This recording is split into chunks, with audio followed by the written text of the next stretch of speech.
Hey everybody, Questwise here, and today we're going to talk about something I promised over on the Pulp Alley fan page, and it's going to be a little bit about my history as a gamer, my influence as a gamer, and two of the biggest influences on my gaming sort of life, career, and that is basic Dungeons and Dragons, and of course Pulp Alley. I mentioned this. I made a post a while back on the Pulp Alley Facebook page, fan Facebook page, Pulp Alley Players page, I think it's called, about how these two games have really influenced basically everything I've ever done when it comes to sort of tabletop gaming. I love role-playing games, and that's because I love storytelling. I love narrative games when it pertains to tabletop gaming. I was about 14 years old when a friend of mine, I was visiting some cousins further down I live in Michigan, so we call it downstate. But further down the state from me for a summer, and my cousin's friend, and if you've watched the channel for a while, I've told this story before, but a friend of my cousin's introduced us to a game called Rifts, and specifically from Palladium Books, Rifts, Heroes Unlimited, Teenage Mutant Ninja Turtles, and Other Strangeness. And I'd already been a big comic book fan. I'd already read a bunch of fantasy. I was sort of ahead of my age group when it came to reading things that probably were above my level, or at least above my maturity level. I was reading things like The Bourne Identity, a lot of spy novels with lots of sex and gratuitous scenes. But I loved to read, and I loved comic books especially. And as I was introduced to role-playing games, I truly fell in love with this concept of creating a collective group, creating stories together. And when I came back home, up north, as we call it, we had a Walden Books in the mall. And of course, I didn't sell this sort of niche game by Palladium Books, which is a Michigan company, by the way. They didn't have it, but they did have Advanced Dungeons and Dragons 2nd edition. I still have my original copy of the Player's Handbook. I should have brought it down from the library to show to all of you, but I still have that very first edition that I mowed lawns for an entire summer to buy, and it was only $20 MSRP, but I worked really hard to get that book, and I didn't know anybody who played Dungeons and Dragons. It wasn't until I met a few people in high school, and it really took off when I got to college, and I met a lot of people who played. And of course, at the time, 2nd edition was the current edition. And for me, playing with some of these people that I met who became lifelong friends, it became pretty evident that there was a lot of crunch there that I never used. And so one of the guys, a good friend of mine, had told me, hey, there were previous editions of this, and I have a few, and let me show you what I mean by previous editions. And he took me all the way back to the basic game, right? I have this. I have the expert copy as well, the blue copy. I don't have the boxes anymore. I don't have the dice anymore, but I do still retain both of these books. And he introduced me to this, and that was the moment that I realized this is exactly what I want from a role-playing game. I want flexibility, but I want simplicity, and I want my imagination to basically run the game. I've done my time playing all number of games, be it role-playing games, be it tabletop miniature games, board games. And what I found is that sometimes I really enjoy a very crunchy game with lots of rules and very in-depth sort of studying of a rule book. But most of the time I want something that really just lets my imagination run wild. Fast forward to a few years ago when a good friend of mine locally here, Charlie, who, if you're on the Pulp Alley Players page, you probably know Charlie pretty well. He's pretty active over there. He called me over to his house and said, I want to show you this. I want to show you Pulp Alley. And it's one of those things that for the longest time I've chased this. For years I've chased this high, this rush that I got when I first was introduced to Dungeons and Dragons. And I feel like the older you get, the more things that you see, the more things that you do, the more things that you experience. Sometimes those first-time highs, those first-time glows, the things that when you first encounter something, the first time you've experienced something, sometimes it's really hard to capture that feeling again. And so I went through a lot of games with just being like, cool game, I enjoy it, I play it, I collect it. But nothing really ever captured the high I got, that excitement that I had, where I spent every waking moment thinking about Dungeons and Dragons. Until I was shown this. And it was like I was 14 years old again. And I've been in love ever since. And I don't know why it took me so long to sit down and maybe sort of ruminate on my thoughts, that sort of nostalgic reckoning of ideas, that I thought to myself, can I capture the high, the excitement I got from this by using this to tell the stories? I've talked about this before. I've tried to break this game. Charlie and I have both tried to break this game. Because of the flexibility of Pulp Alley and the sort of the gratuitousness of like the rules and how well that they sort of portray any sort of genre, we decided we're going to try to break it. And we tried to do, and to this day, we can't do it. We've tried sci-fi, we've tried fantasy, we've tried horror, we've tried, Charlie had a great idea where he bought stuff strictly from a dollar store. The game could only consist of stuff he bought from a dollar store. And damn it, it still worked beautifully. We've done pulp. We've done every imaginable thing. Superheroes. We've done it all. We've tried it all to see if we could break these rules, and we can't do it. And to me, that says something. To me, that says there are limitations to this, to the rule book, but not to your imagination. And I feel it's the same exact way with this. So I'm going to try to combine the two. In just a second, I'm going to take you down to the table over here behind me, and we're going to talk about some of the rule changes. Not really rule changes, flexing of the way that things work in this to show you how I'm going to try to capture old school Dungeons and Dragons with Pulp Alley. And I hope it works. I've done some play testing by myself, just doing solo games, testing out these different ideas that I have. And I think they work pretty well. We'll find out more tomorrow. I have a game scheduled here tomorrow. You can kind of see a little bit of a teaser set up behind me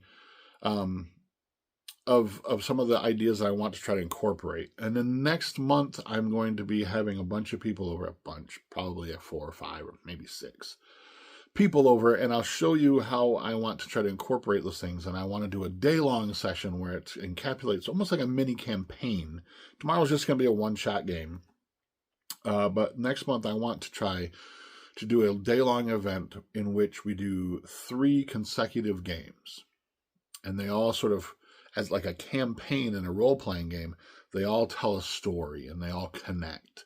And things will change depending on how the previous game, the outcome of that game sort of played out. I hope it works because I'm super excited about this idea. I don't see why it wouldn't. Pulp Alley is such one of those games that, again, is just. And it took me a while to wrap my head around this game because I got to the point where I was playing so many games that were grittier and more rules heavy that it took me a while to sort of like relearn this idea using this. And what I mean by that is relearning how to sort of let go of the crunch and let the narrative, let the story take over. So that, for instance, as an example, you have in other games, you might have a figure that has a very specific weapon.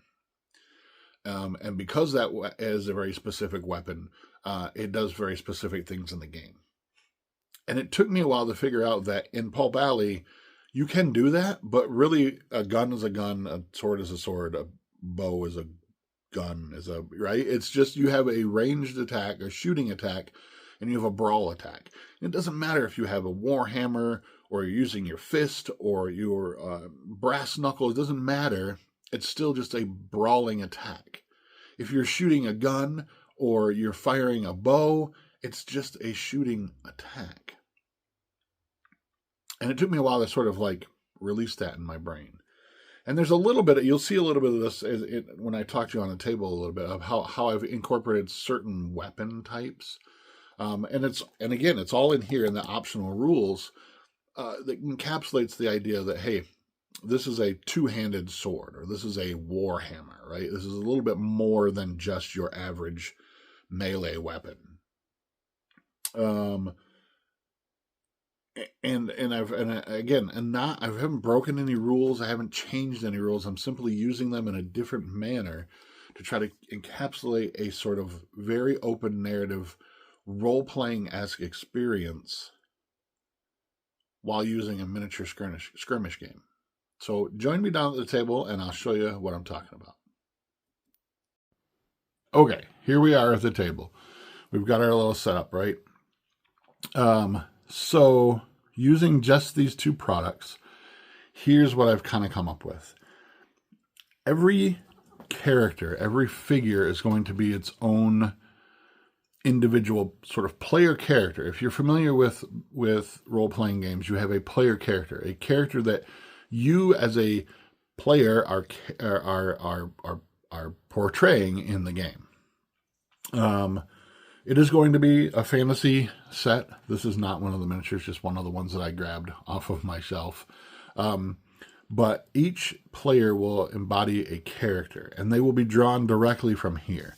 So we're talking cleric, dwarf, elf, fighter, halfling, mage, thief, right? Those very classic sort of tropes that you get from Dungeons and Dragons. Those will be the player characters, as you will, and they will have a miniature to represent that character. Now, every character is its own league. There's not going to be each player having their own league of, like, say, anywhere from 3 to 6 or more figures. Each individual figure will represent its own league. Each figure, each character will be a third level, sidekick level character in the game. That's how I'm going to encapsulate that. You have a little bit of experience, but you're not overly powered like a leader. You're not an epic character. But the idea that you can grow. Now, I have not tried it, but I will in the future try playing with just first level level 1 characters, right? Being a sort of like a first level character. Now, it's a little bit more difficult because, as you can see on some of the challenge cards, it'd be really hard for a level 1 character to achieve a level 3 challenge because generally you're only rolling 1 or 2 dice. That's some kind of a hurdle I'll cover later, which is the reason why I'm going with level 3 characters. There's always still a chance that you'll be able to pass this. Will it be extra challenging? Yes, because you don't have like a leader character who's giving bonuses and whatnot. Or using abilities that give them more dice to roll. Now you'll get some of that. Like I said, I haven't changed any yet. The characters will be drawn directly from here. Each one will have its own sort of unique character card. and stats that are drawn directly from Pulp Alley, just as if you were going to create a level 3 sidekick character, meaning that you're going to get 2 abilities and they can be drawn from levels 1, 2, or 3. So I'm also going to incorporate ideas of items and one-shot items that you can find that via plot points or via looting, which is something I'm going to add as well too. Looting chests and whatnot. There's always a danger to doing that sort of thing. But items that you can find that are just one shot, they can only be used once per scenario. I'm also going to be incorporating things like bystanders, NPCs, where you'll have to interact with them in order to get what you want. So for instance, you'll have gold coins. Every character will probably start with a few of them. You'll be able to find more by looting treasure chests or defeating a big bad guy at the end of a scenario. And in between scenarios, you can go back, if there's a chance, right? In a role-playing game, you go back to the tavern, you go back to the town, you interact with like the blacksmith or the innkeep. And so there'll be ways of spending gold, but they'll be treated like bystanders and NPCs in Pulp Alley. That being said, there's always a chance that they're not going to like you. And so you're going to be doing the same kind of thing. You're going to be drawing a challenge to overcome for you to get what it is that you sort of want from that particular NPC or bystander. One of the things I'm going to incorporate, and I don't think we see this enough in Pulp Alley, and I think it's one of those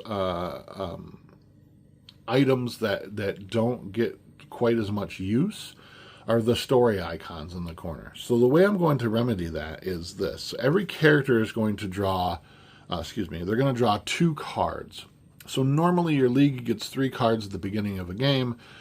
In this, every player is going to get 2 cards. Now they're going to do more than just what they say, right? You can play these just like normal, as you would in a normal game. But there's going to be a little bit of a change. So if you're interacting with a bystander, and you'd say, for instance, you flip this buy some time card, or this challenge where it's brawl, cunning, or might, and it's a 3, a level challenge. You have to have 3 successes in order to pass this. One of the things they came up with in order to incorporate story icons on cards is that if you have a matching icon as the challenge that's presented to you, you can discard this card and automatically pass the challenge. You've said the right thing, right? Or you've shown the right sort of heroic acumen in order to sort of sway that person into getting you the thing that you want. And that whether that might be repairing a weapon, or that might be to buy some kind of an item that you might need in a following game. That just sort of is a way, and you might not want to discard bad luck, and you might just want to roll for that challenge. But there's always that option that if you have a matching story symbol in your hand, you can discard that card in order to automatically pass that challenge. So that's one of the things, a little bit of flexing of the rules that I'm doing as well.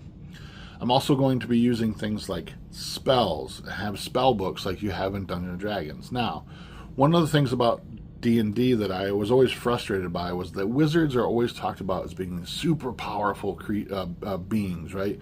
Magic is supposed to be magical, mystical, and beyond sort of human understanding. It's magic, right? So one of the things I found really frustrating about Dungeons & Dragons was that if you're a first level wizard or magic user, mage, you kind of suck. You have no hit points. You have maybe 1 spell, and it's usually like it's something really crappy. And so what I wanted to do, I want magic to be magical. I want it to be powerful, but I also want it to have a cost, right? So every time that you go to, there'll be a list of spells, and those spells can only be used once per scenario. So for instance, we're going to have like Charm Person, Magic Missile, Sleep, Invisibility, those kinds of things, right? They're only used, you can only use them, they're in your sort of spell book. And to mimic Dungeons and Dragons, in which that you used to be able to have to take time to memorize a spell, and once you cast that spell, it was gone from your memory. It's the Vancian magic, if you know what that means at all, drawn from Jack Vance's stories, The Tales of the Dying Earth. The idea that the spell had to be sort of memorized, and then once you expelled that power, it was gone from your memory until you had the time to sit down and re-memorize that spell. Thus, a spell that you know at the beginning of a scenario can only be used one time during that game, unless there's, and I'll get to that later, unless there's a way for you to do that more. The spells, although they're going to be named after spells from Dungeons and Dragons like Charm Person and Sleep and Invisibility, Web, those kind of Fireball, they're all going to be drawn from abilities in Pulp Alley. So magic users are going to be a little bit more powerful. They're actually going to have 2 starting abilities, and then whatever spells that they have in their spell book, they will be able to cast those as well. But again, only one time per scenario. So for instance, the Web spell from Dungeons & Dragons is the Paralyzer ability from Pulp Alley. Charm Person from Dungeons & Dragons is the Dread Gaze ability from Pulp Alley.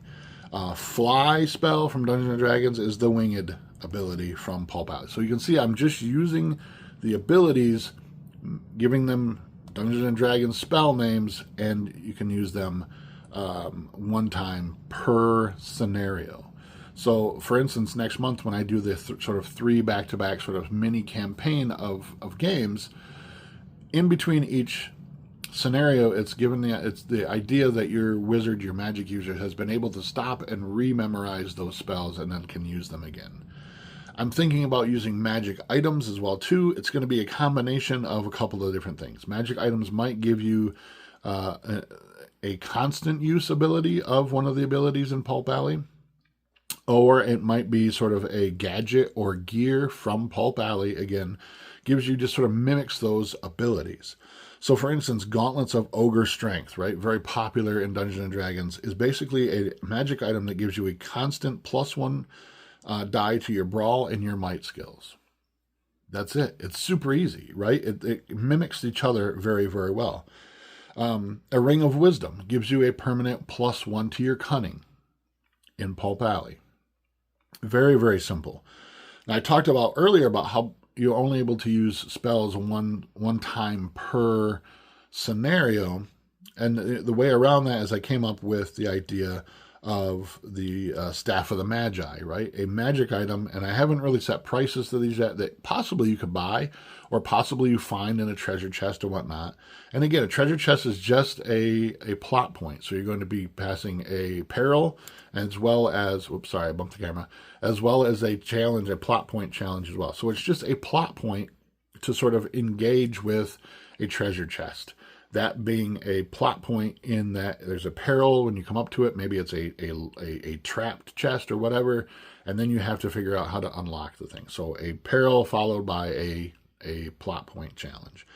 But going back to the idea of the Staff of the Magi is that you can cast one spell as a free action. Spells are going to be an action. You're going to have to take an action in order to cast the spell.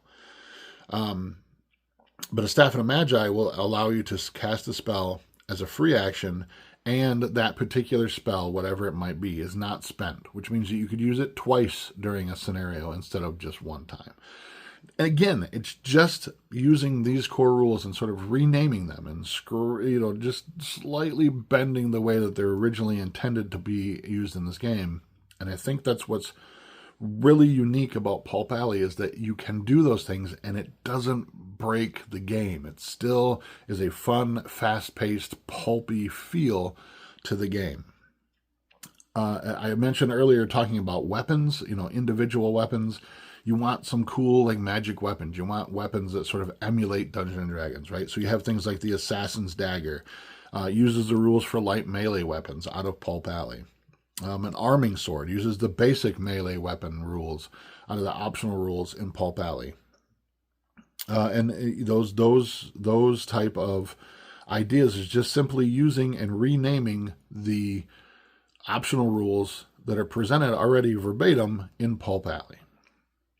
Those are just a few of the changes I'm planning on doing. I have a big bad already in play, involved. Like I said, the game will be a set of 3 scenarios back to back, each one influencing the next scenario. So every time a character is knocked out during a scenario, they have to roll on the harrowing escape chart that's in Pulp Alley. And those particular whatever happens during those rolls will continue over into the next scenario. So it gives it a sort of campaign feel of what you're going forward with, but still sort of has the vibe of old school Dungeons and Dragons. That's what I have for now. I've had a lot of people ask me exactly what it is that I'm planning on doing. I don't want to give away too much because I know the folks that are actually going to be playing in the game are actually going to watch this video as they are fans of the channel. So I don't want to give away too much, but those are some of the changes. Not even changes. Those are some of the sort of fluffs that I'm giving to Pulp Alley, utilizing Pulp Alley in its entirety, using the optional rules, using the rules in a varying different sort of stage and way that is not really breaking the rules, but sort of bending the way those rules were presented in order to capture sort of a Dungeons and Dragons feel. I hope you've enjoyed this. If you have any questions, I would love to continue the conversation. Please drop me a note in the comments down below. But until next time, my friends, please, as always, stay safe and game on.